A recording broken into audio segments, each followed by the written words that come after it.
Hey everybody, welcome back to Event About It, the dynamic dialogue after show. I'm your host Megan Martin and I'm here today with Rachel Kopczyk. And let's get right into it.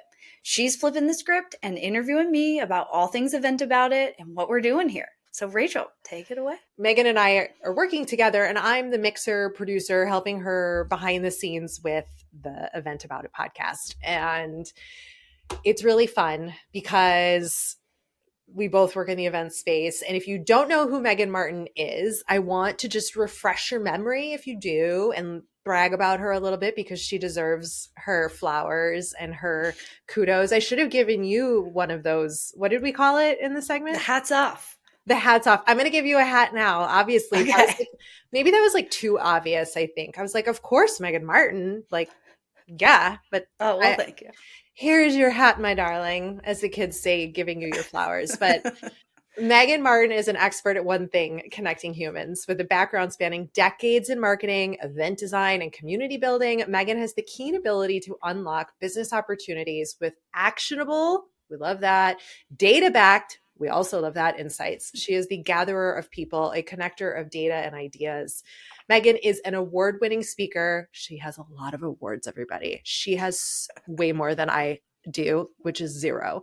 Megan is an award-winning speaker and innovative thinker. She's a former affiliate faculty member at MSU Denver, a certified meeting professional and digital event strategist. In her free time, Megan loves to be outside exploring nature and enjoying time at home cooking and baking with her partner and rescue dogs. Megan, you've done so much in your career. I have done a lot. Yeah.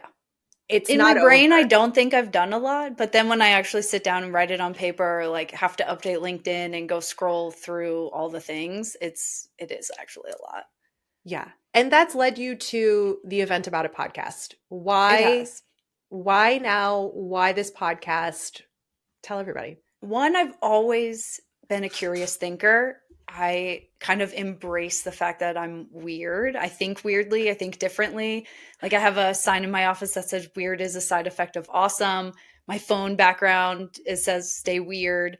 And that has just made me really curious and my career has followed that. So I started out working at a convention center, loved being on the, side of actually helping people produce events, learning the industry, boots on the ground, 60, 70, 80 hours a week, doing conferences every day. Oh then went into association space, went into corporate, then started working in tech startups in the event tech space, learning the sales side of things. So that kind of got me into the business, looking at data, looking at sales numbers. How do we leverage these events?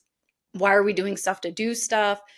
And then now kind of back into the event agency, data analytics, leaning into my own consulting company because I have such a well-rounded understanding now, having worked all these different jobs at the very different sides of the industry. And my brain really does connect dots. And most of the reading and research that I'm doing every day is not even about events. I'm reading about marketing. I read about retail. I read a lot about B2C programs, like how are we marketing consumer shows? And all of that is applicable to what we do. And that's the only way my brain really knows how to think is like connecting the dots and how do we leverage what consumers are doing and retail sales and retail marketing. As more and more of that gets blurred, like it's no longer B2B and B2C. There's so much overlap that people don't necessarily think. They overlook it and they're like, well, we're in this space. Well, what if we took a nugget from over here and just tried it?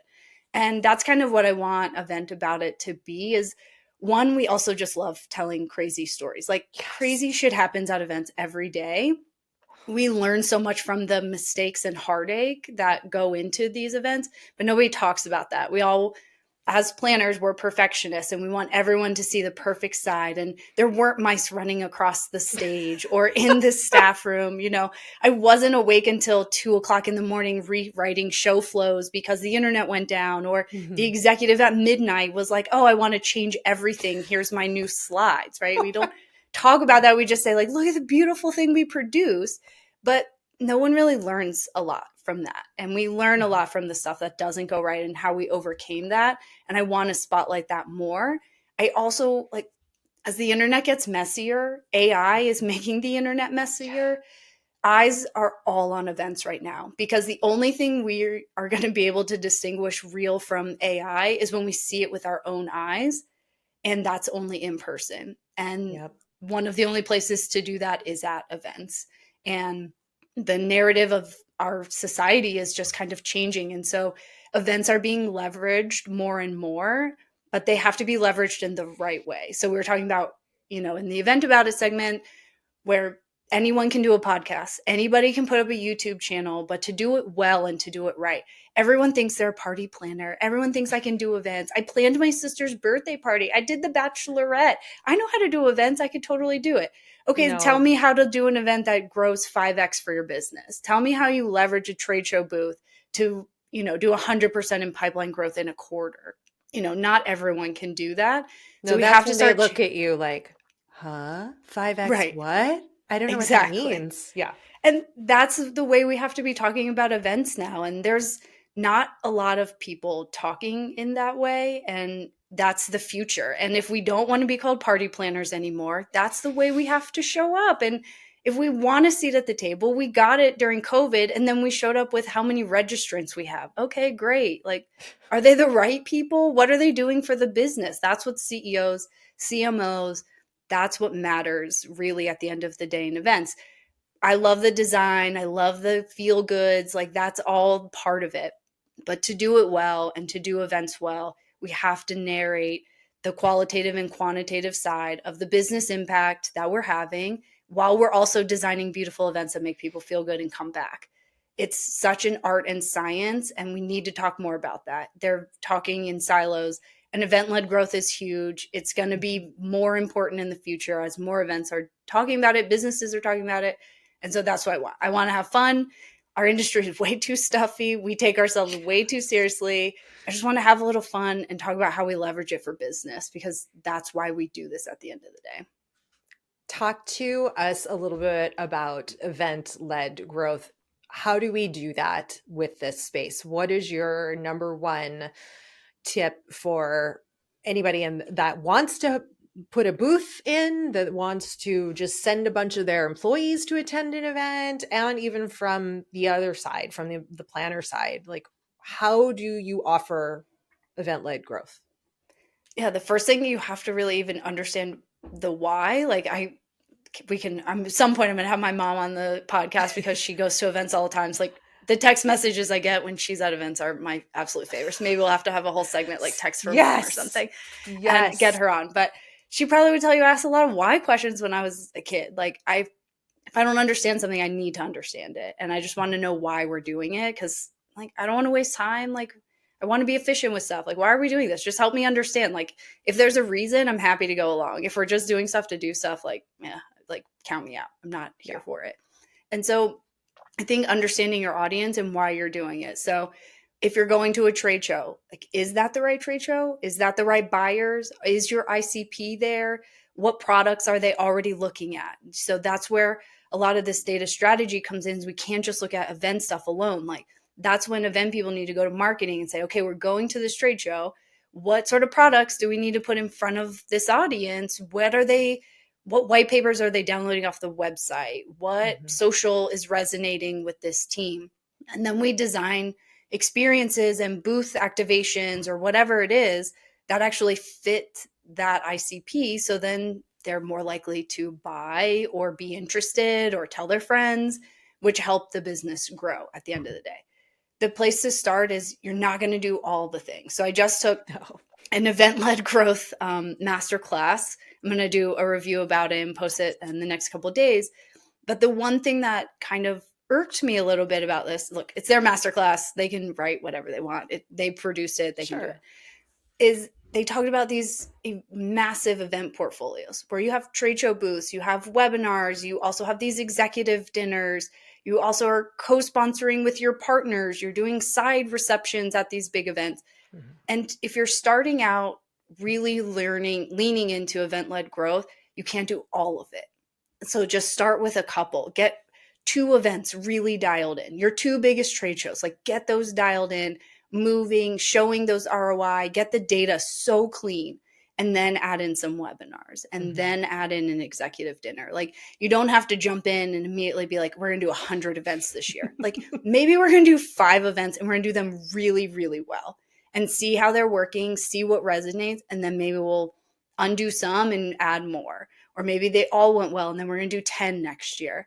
Like, start small, get really, really good, and then start adding. Because if you try to be everything to everyone, it's never going to work.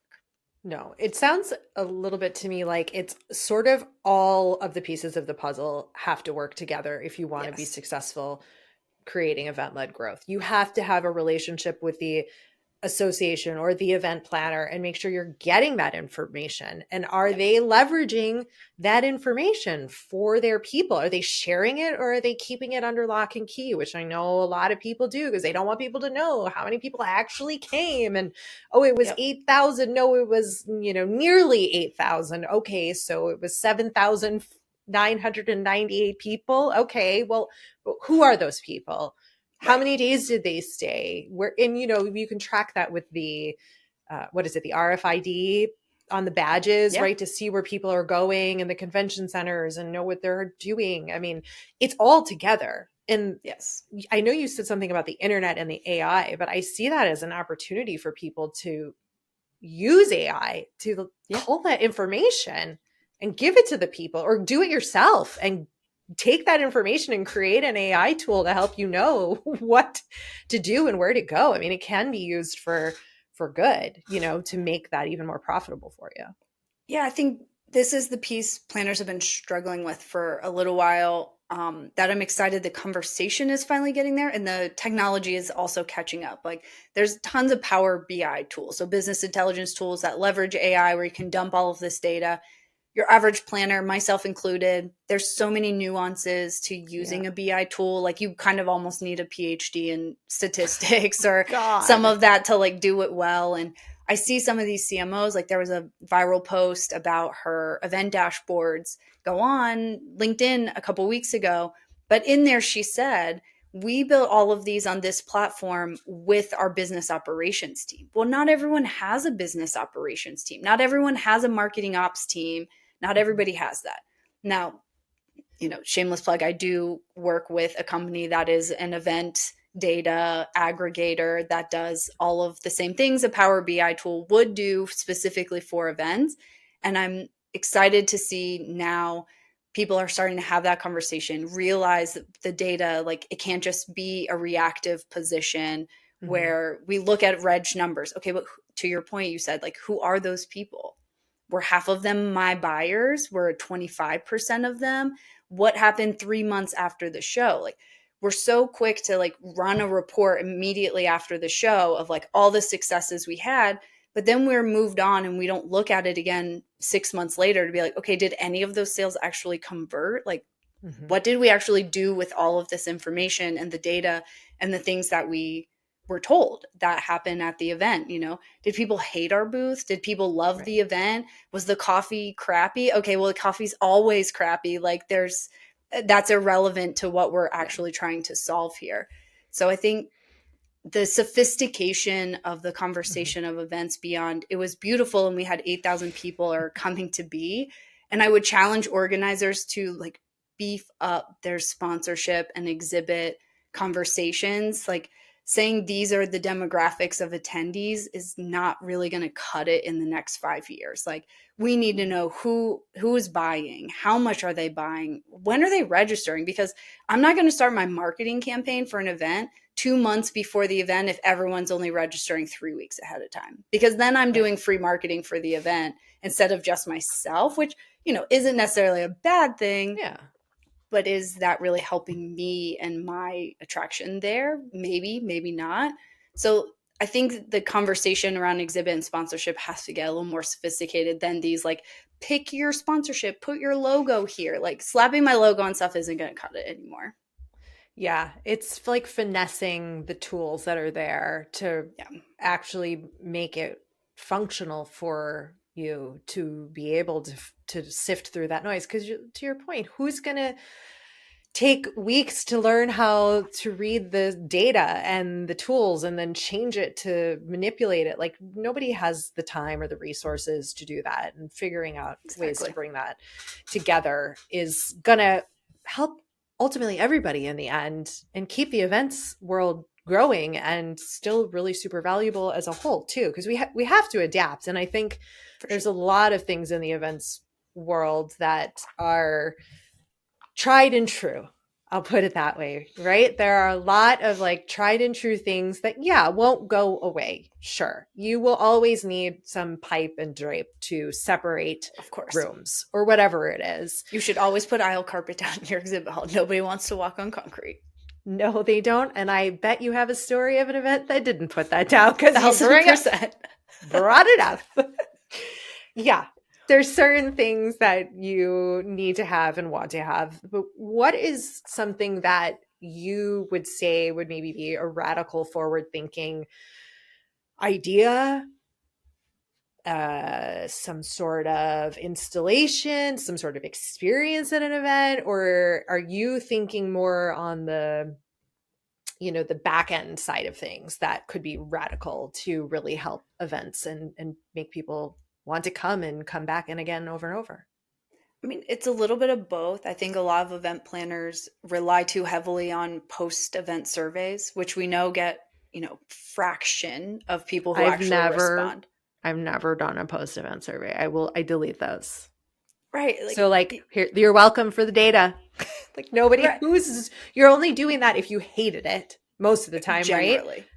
You get the And extremes, or you get I remember having a conversation with a planner friend of mine, and she was like, well, based on the post-event survey, and I was like, how many people filled out the post-event survey? She was like, well, we got a 5% response rate. I was like, okay, so you made decisions about the future of your event based on 5% of your attendees, and this was an association. And I said, okay, so of the 5% that responded, how many were actually members of your association and not exhibitors or sponsors or staff or whatever? And she was like, somewhere around 1.5%. I was like, so you made decisions about the future of your event based on a post-event survey that 1.5% of your members responded to. She was like, well, my gut instinct. And I was like, I also understand laying in your gut instinct. Like, we're all professionals. We have that. Like, instinctively, what should happen. Mhm. But I was like, if we put our data hat on, you made decisions on less than 1% of your target audience. And I was like, but you probably have thousands of other data points that could tell the story that would answer your gut instinct beyond a post-event survey. Mm. So some radical thinking on the back end is expand what kind of data you're looking at, right? Don't just rely on the post-event survey. That only tells part of the story. Look at registration, look at marketing, who came. You have to dig a little deeper to tell a better story and to make better informed decisions. And we need to do it more proactively as opposed to reactively. So if we're looking at this in real time and we know our target audience is A, but only B type of audience is registering, well, maybe it's time to go back to marketing and be like, we're behind on registration in our key market. How do we beef that up? Where are we missing the dots? We need to be looking at it not just post event. And some radical stuff in event planning in real time. Why aren't we doing more stuff outside? Yeah. One of the people love natural light. If we're talking wellness and all of this, that is such a part of daily life now. It's not this just do yoga at 6:00 in the morning and check the wellness box. It doesn't do it anymore. Why? Another planner friend, I was blown away that she had walking sessions as part of her agenda. Now, granted, this wasn't necessarily a scalable thing. This was a smaller, 150 person conference, and they were at a resort that had walking paths. But she was they literally walked and talked. And it was a tour guide that had the microphone and the little Amazing. speaker, and they did the whole session outside. And one of the clients I was working with, the agency I work with, I was like, why don't you guys just do a picnic? Why does it have to be a dinner? Can we just do a picnic in this park that's across the street from the convention center? Invite people to a picnic. Why does it have to be a dinner? Bring a chef, have some charcuterie boards and wine. I'll sit on a picnic bench and it can be branded. It can be beautiful. Let's just rent the park for a couple hours and do a picnic. Mhm. it doesn't, like, so many people think innovation has to be the new Facebook, or it has to be ChatGPT. It has to be this like huge thing. Like, that's not innovation. Innovation is doing a session in a park as a picnic, as opposed to in a meeting room with no windows. Yeah, especially when it's relevant and it makes sense, when it's something about health, wellness, or even not. If you're in a beautiful location and the whole Right. reason you picked this beautiful city to host your meeting in is because your attendees want to be there and they want to be outside and experiencing it, not locked inside a convention center, then like make as much of it as you can. We just did a program at a resort, and we were only outside for receptions and dinners. Like, all day long, we were inside a meeting room. And I was like, it's beautiful. The sun is shining. Like, leisure is a thing. And then Yeah. we like send people to these amazing destinations, be like, but don't ever leave the hotel. You have to stay here. You're trapped for all my content till the end of time. Like, come on, give me a break. Like, let's do some stuff outside. And like, to me, that's innovation. Like, just doing a little thing different. You don't have to blow up the whole meeting. Do Mhm. one activation different. Maybe do a speed dating, networking type of thing. Like, just tweak one thing. Give people something exciting to look forward to instead of the rinse and repeat. I mean, that's why so many events are getting stale, and why all these side pop-up events are now happening in these like rooted markets. It's because people are just getting bored, myself Yeah. included. Like, I've yet to go to a conference this year. Conferences I've been going to for over a decade, like, was a lifer. And I was just like, yeah, I don't have it in me anymore. Like, I Yeah. can't sit in the room. I can't do the thing. I can't do it anymore. And if you feel that way, that means all of your attendees feel that way. Yeah. They're all feeling the same thing. If they've been coming for 20 years, 5 years, 10 years, they're tired of it. They probably don't attend any of the sessions anymore. They go to maybe one or two Yeah. because they're over it, and they now have friends. They just want to go network and talk to them. And that, now what, and now you're trying to keep somebody coming back just for networking and to see their friends. Well, how the hell do you market that? And how do you convince them to Agreed. do that? You're creating more challenges. But on the flip side, like, this is where you are really valuable as a consultant, Megan, for anybody who does events, because all these things you're saying, they're like, yeah, I want to do this. Yeah, we want to change these things. But my staff has 25 jobs. We have these sub meetings we have to manage. We're getting emails from the exhibitors. Like, we don't have the time, we don't have the capacity to like now implement change. So what do you Correct. advise for like the realistic implementation of some of these things? I mean, sometimes you're too close to it. And a lot of meeting planners will Mm. stay in the same job for decades and decades. And they're just not at that point. Some of them I know now are like close to retirement age. And she's just like, man, not worth rocking the boat. Like, I want to do my event. I want my paycheck and I want to go home. And I'm like, okay, God bless you. Here for that. I'm Totally. at some point in my career, I will be the same. Like, just tell me what you want me to do. I'll do it. Cause like, I'm not interested in rocking the boat anymore. But at some point you do a disservice to your members, your customers, by doing the same rinse and repeat. And when they get bored, they'll go find something else. They'll go find another event to do. So that's where, when you're sometimes too close to a product, I mean, you hear this in the tech startup world a lot. Like, when you're too close to a product, when you're like total tunnel vision into it, you can't see the forest through the trees, as some people have said, right? So for me to be able to come in and being like, what if we did the reception at 3 o'clock instead of 5 o'clock? Or what if we did a morning reception instead of an evening reception? What if the wellness wasn't just yoga at 6 o'clock in the morning? And what if you gave everyone 30 minutes to go walk outside and get some sunshine? And we gave them Starbucks coffee and gift Real cards instead Starbucks of, coffee. like, we gave them gift cards to a local coffee shop instead Yeah. of convention center coffee. I'm totally going to get like blasted by all the convention center people, but like taking food and beverage away from them. Okay. But like, listen, they know their coffee is bad. They do. They are just in denial. It's just part of their routine. They can't see the forest through the trees, Megan, and you're just pointing out the trees or the forest. I don't know, whatever. You're pointing it out. That's all. And I think that's my whole point, is I'm not as close to these events. I don't have the decades vested interest like some of the staff do. I also can come in and say, what if we just tweak something small? Like, I think that's the other thing where consulting sometimes gets a bad rap, is you bring in a consultant to blow it up, right? The office space. Like, what is it you would say you would do here, right? Like, This is not a political statement, so please don't come at me, but like the narrative No, around Doge right now is like, they're just firing everyone. Like, what are right. they even doing? And What are the I don't 5 know if things that, you've accomplished this week, Megan? I right. need an Like, email by Friday. I don't know if it's working or not working. I'm not here to talk about that. But like that's just kind of my point. Like I'm not my consultancy approach is not like to blow up the whole thing. Like No. let's find 3 things, 4 things that we can do this year that are a little different, that push the boundary a little bit. That and just see how it goes. Like not everything's ever going to hit the mark. That's why science is called science. That's why you practice medicine because like nothing is guaranteed. And events are a science. Like if we tweak a little bit here, let's see what happens. If we tweak a little bit of that, let's see what happens. So that's where I come in because I'm not close to it. I'm not married. I don't have the sacred cows. I can look at things a little bit different. I just have this unique ability to be able to wear like a planner hat and a customer hat and a partner hat. Like, what would exhibitors feel about this? Like, what would the customer feel about it? How would my members? How does my board? Like, I just have a unique ability to see all the different sides of it to then sort of marry, okay, well, this is what they're going to love about it. That's what this is how we frame the conversation to get it approved or the budget. And we don't have to blow up the whole event. We just have to tweak a little bit to keep it interesting so that people want to keep coming back and be like, I wonder what they're going to do next time. That's it. You said it right there. You want people to leave going, ooh, I wonder what they're going to do next time. Right. That's what you want.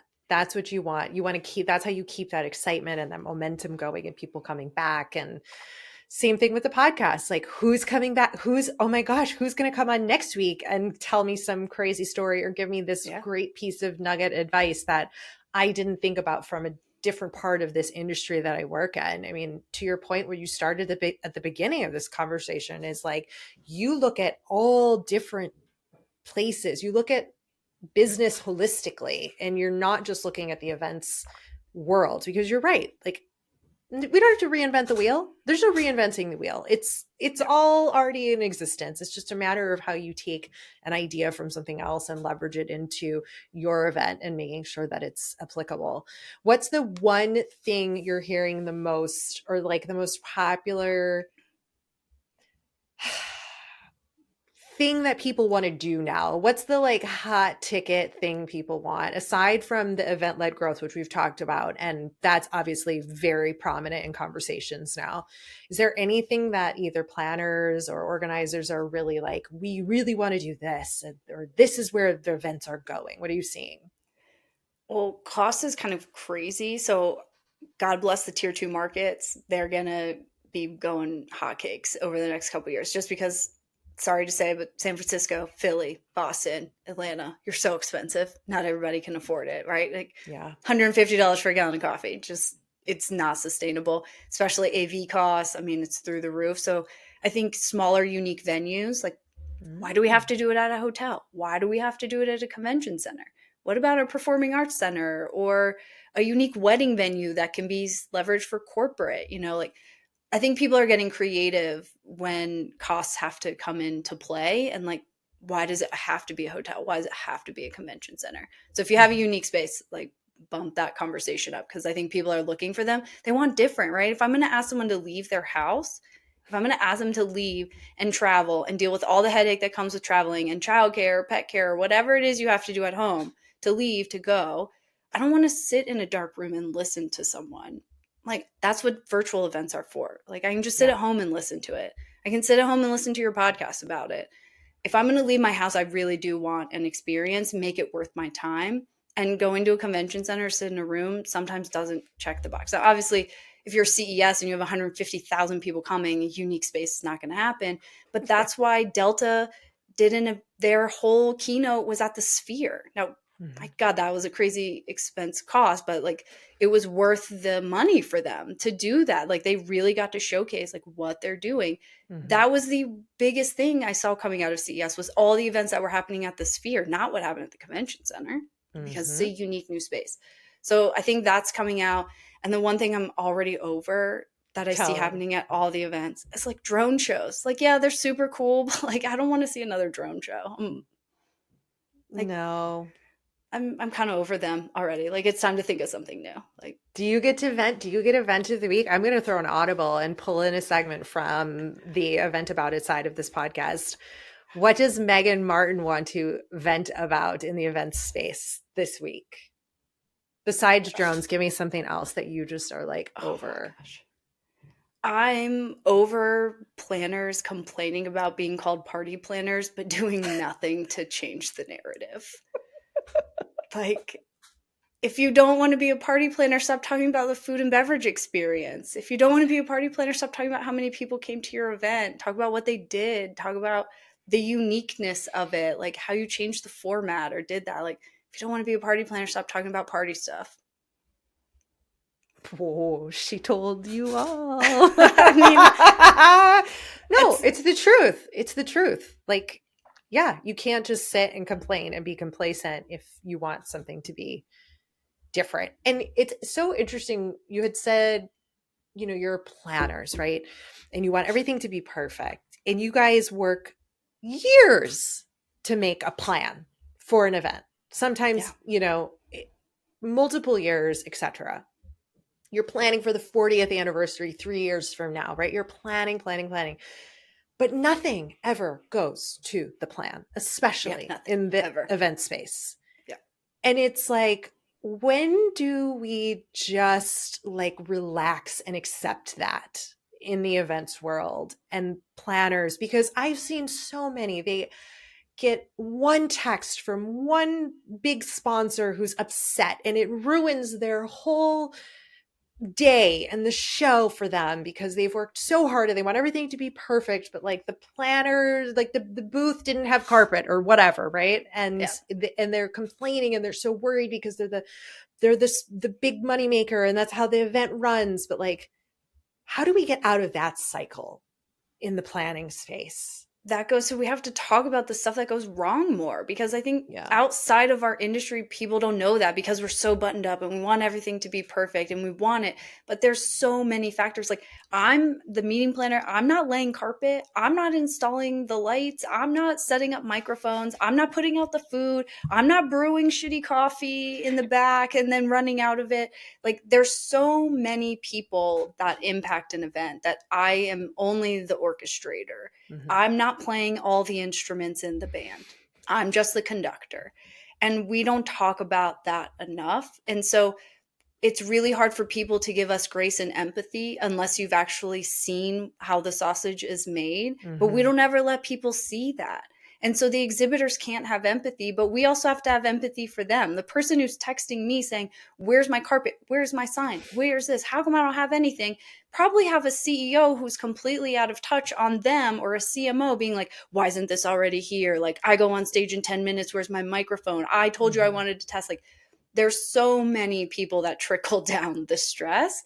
And I always just want to be like, don't look at the man behind the curtain. It's fine. We've got it. The building might be burning down, but it's cool. We're going to figure it out. Like, when you present with a level of confidence, like whether internally I'm destroyed and like on the verge of tears and like, oh my God, I can't believe this is happening to me right now. Everything is falling down.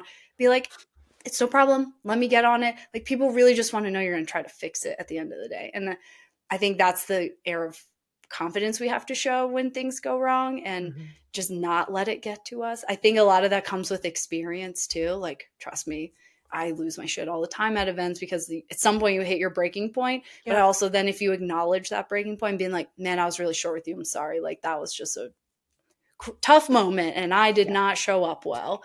We have to just own it, and also give other people grace when they're screaming and yelling at you. Like, it's not just about the sign, right? Like, it's not just about the spaghetti. It's not just about whatever. There's so much stress that come to this because events are finite moments. Like, that's why you end up with bridezillas, because you got 4 hours to get it right and you don't get another shot. Like, you got 4 hours to do the wedding. And that's why I love conferences. Like, I joke, one of my good friends is a very high-end wedding planner in Atlanta. I used to moonlight and kind of help her out on the weekends. And it was so good for me because I remembered why I love business events and not social events, because I got 5 days to get it right. So we can completely shit the bed on the first day, right? If everything goes wrong, we can figure it out in the moment. But then I got 3 more days to wow you. And you're going to remember how you left, not how you showed up.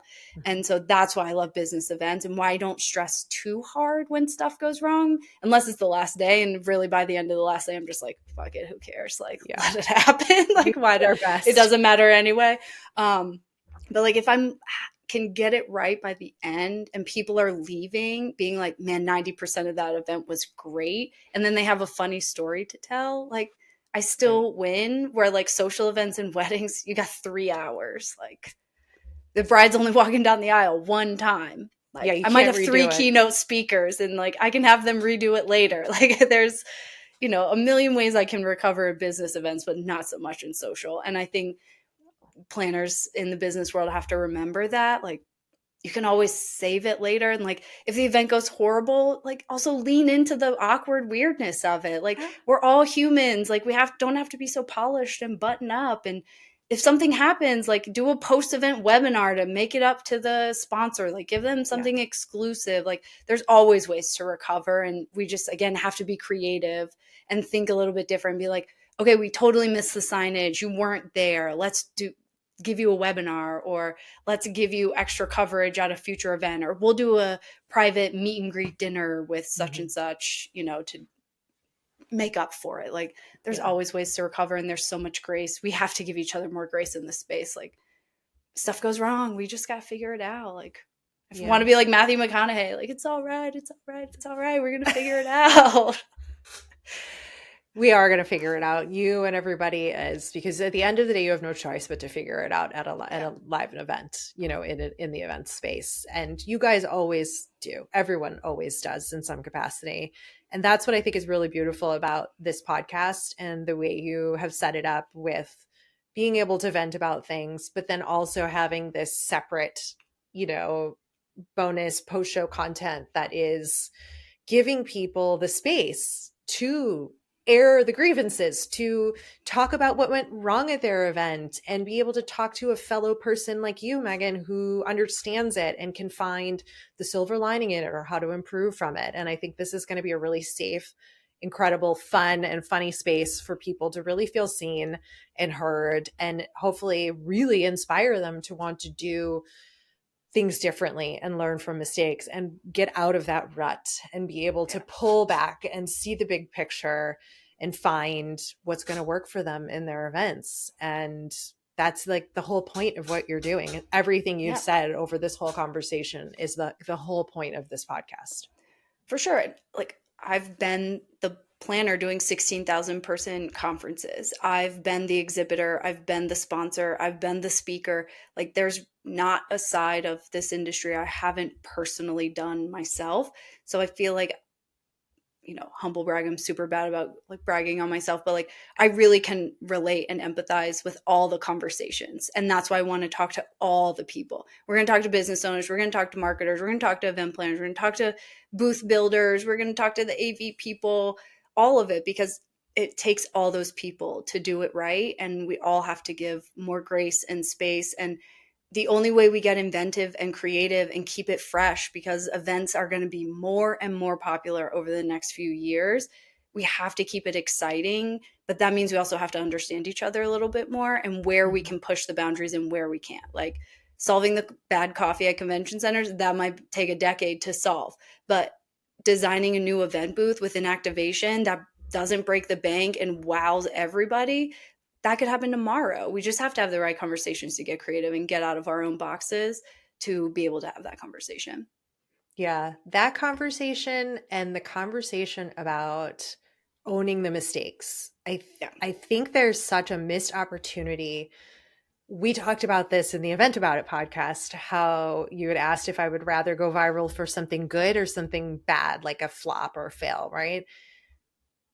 It's owning those fails. Yeah. And why not turn your own event fail into a meme that you put out on your Twitter wall, X, Bluebird, whatever it's called today, right? Like whatever wall you have now, okay, your media wall, and just own it, right? Yeah. Own it, make it funny, call it out. Pretending like something didn't happen doesn't make it go away, but them seeing you own things. There's just so much more that could be done with that, and not just with, post show giving us, an exclusive event to the board members or whatever it is. Yeah, all those things matter too. But even to just like the public facing side of things to attendees, being able to call it out to them and just figure out a way to make a joke about it. Or if you run out of their favorite, pretzels are supposed to be on the exhibit floor for this session and the venue didn't do them, well, at breakfast the next morning, show up with all the pretzels and they're going to be like, what? They did what? Oh my God, the pretzels are here. Did you know? And then it goes, did you go to breakfast? Did you see the pretzels at breakfast? Because last night, oh my God, it was so cool. There's so much room for that in so 100%. Many ways. Agreed. Anyway, tell everybody where they can find Event About It podcast. Well, I know where they can because I did it, but everybody can listen to the Event About It podcast wherever you get your podcasts. You can subscribe, follow, share with a fellow event planner or someone who attends a lot of events. And bonus content lives on the event.About.It.podcast.com website. Megan, tell us more what they can get there. For sure. So the Squared Squad is our gated club of conversations with dynamic dialogues with our guests. So you get early access to the podcast, early access to the dynamic dialogues that will come out, like these we're having right now. You also can see the guest lineup. So you'll be able to see who's coming up and submit questions. So we'll cover those questions with the guests on the recording. So Squared Squad members will get to see that. And we're going to do all kinds of bonus content, not just dynamic dialogue. I attend a lot of events. I go to a lot of events. Might even do my own like vent of the week segments of like, God, guys, why are we still doing this? I did one the other week on my Instagram, which you can also find us on Event About It on Instagram. And M Squared Dynamics is my business consulting where we'll be posting lots of fun tips about data analytics things. But I'm speaking at a conference coming up and attending a conference, and I was picking sessions on a Microsoft form. A what form? A Microsoft form. Like that was on the website, and I picked all my sessions, and I had to like re-enter all my information and all this. And I'm just like, it's 2025. I know the tech exists to not do this. Like, why are we still doing this? So we're going to have all kinds of things like that. And again, we're just going to have some fun. It's edutainment, as I'm calling it, because we're having deep conversations, but we're also just going to have some fun and share stories and relate. And that's what you can find on the Squared Squad content on eventaboutitpodcast.com.